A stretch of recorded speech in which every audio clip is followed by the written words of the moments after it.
Good morning, friends. Today we are going to learn the next part of our semester fifth for paper English novel, paper number 10, that is model number 4, The Power and Glory. In the previous modules, we learned rise and development of the novel, aspects of the novel, and one novel, The Old Man and the Sea. Now we are going to learn about the next novel, The Power and the Glory by Graham Greene. First of all, I would introduce you about the author and his literary career. The author Graham Greene of the novel that Introduction to the Life and Literary Career of Graham Greene, who wrote the Power and the Glory novel, which is prescribed for you. Graham Greene was born in 1904 in a middle class family in Hertfordshire. Though he had a secure, uneventful, and happy childhood, his parents were both remote and authoritative. This lack of communication between them surfaced in the parent child relationships in his novels. When they are of considerable thematic significance, lack of understanding lie at the core of all human relationships in Greek, but are especially prominent in the parent child one, which is, after all, traditional based on sympathy, trust, and caring.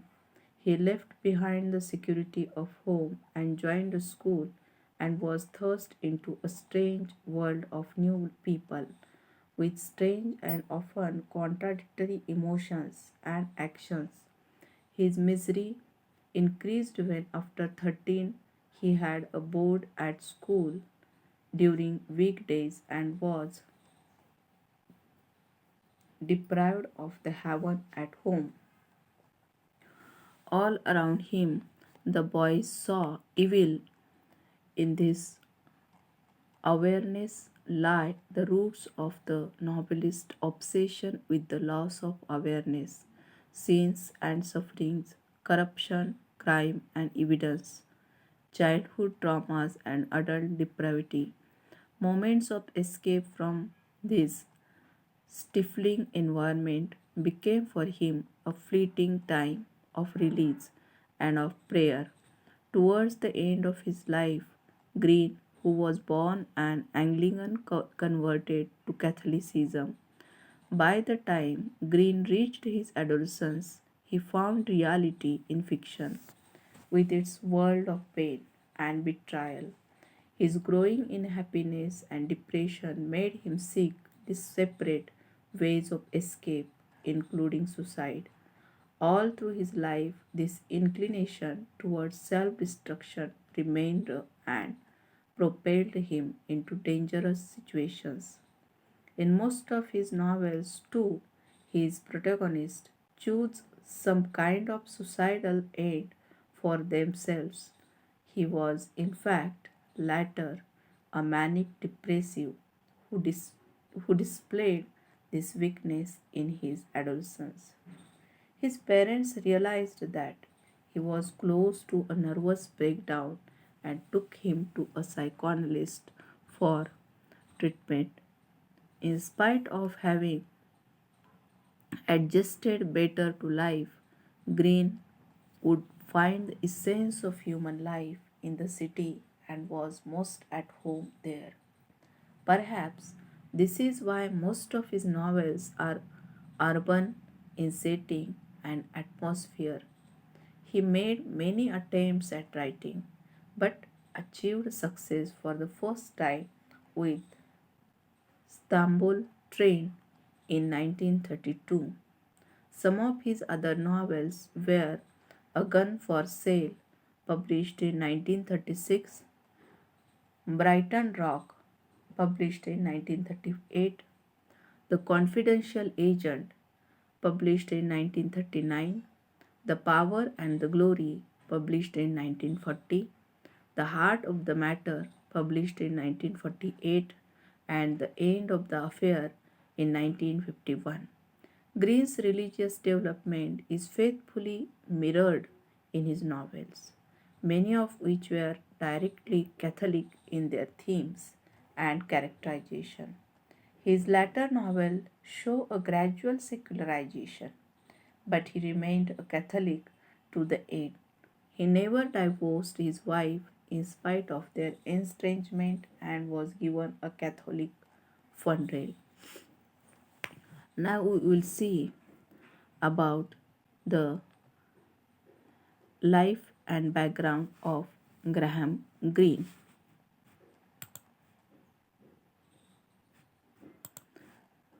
Graham Greene describes his boyhood traumas in A Sort of Life in 1971, the first volume of his autobiography. He was born in 1904, attended a public school, of which his father was headmaster, and later he studied at Oxford. The unhappiness of his home and school life led him to attempt suicide through a variation of Russian roulette and brought about his treatment by a psychoanalyst. Graham became a Catholic in 1926, his faith stemming in part from his deep conviction of evil in the world. Much of his life up to that point had been a nightmare, and no doubt because he has long kept dream journals. Many of the characters in his novels incur horrifying dreams. The novels also reflect Greene's experiences with the seamy side of life. His protagonist experiences, for example, often parallel his labors as a journalist, his government work, and his travels through totalitarian Mexico. Greene maintains that his work fall into two categories: novels and entertainments, though often the latter are quite serious in parts. The Honorary Council 1973 is entertaining, but it is also a profound view of terrorism and the military state in Argentina.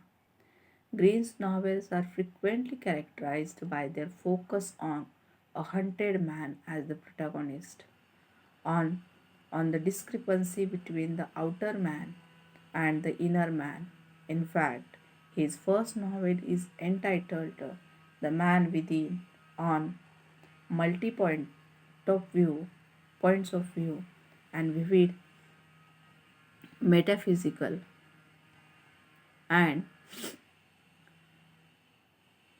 on a 19th century method of storytelling which is more reminiscent of Robert Louis Stevenson than, say, of a modern writer such as James Joyce. Setting also plays a pronounced role in Greene's novels, whether it is an abandoned section of Africa, as in The Heart of the Matter, or a leper colony, as in A Burned Out Case. Many of his works focus upon religious themes, and the protagonist is almost always the sinner, the spiritual outcast. Greene's milieu is the fallen world, and he has been criticized for focusing on the eccentric believer rather than on the conventional believer, and for combining theological structures with somewhat lurid, perhaps overly personal views of sex.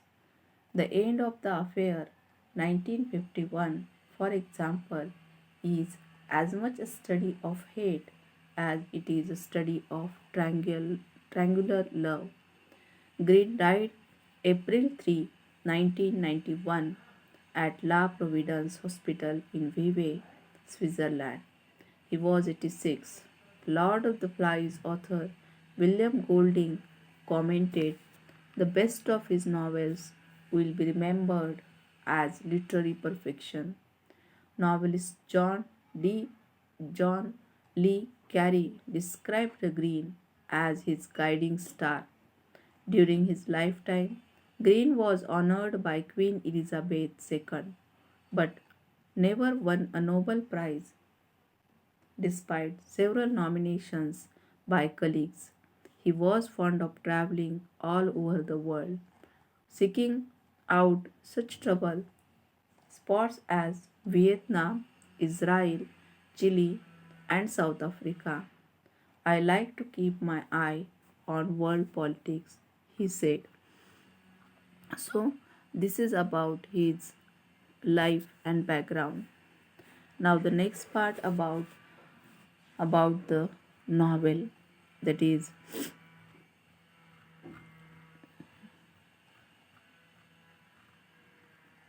the novel, that is introduction to the novel. In the power and the glory, Greene examines the basis of sin and salvation by focusing on the final months in the life of a man who is the last priest still practicing his calling in Mexico. In his treatment of the fugitive, Greene offers two possible views of the protagonist's plight, and he allows his readers to form their own conclusions concerning the priest's faith in eternity. The first view see the priest's holiness as almost a truism. The clergyman has lived in the most dire conditions for years in Mexico, half starved, assaulted by fever and the police, simply to carry out God's will. Even his death is caused by his sense of duty. He could have stayed across the mountains in safety, but he chose instead to administer last rites to the dying outlaw. Calver, although he sensed that he would be wasting his time and that the message summoning him was almost assured, assuredly a police trick, we discover, however, that Calver did write the note. The second view is expressed by the pious woman incarcerated with the priest. She condemns him. In her eyes, the priest is merely a drunk, and she condemns him. Priest is merely a drunk, a leecher, a jester at church precepts, and above all, a sinner who will not repent. The novel alternates between these two positions, focusing on the priest's own ruminations concerning the state of his soul. Greene had chosen a most complex man to carry the burden of his theological ideas. But the priest has the capacity and the opportunity to analyze theological problems that have always troubled humankind.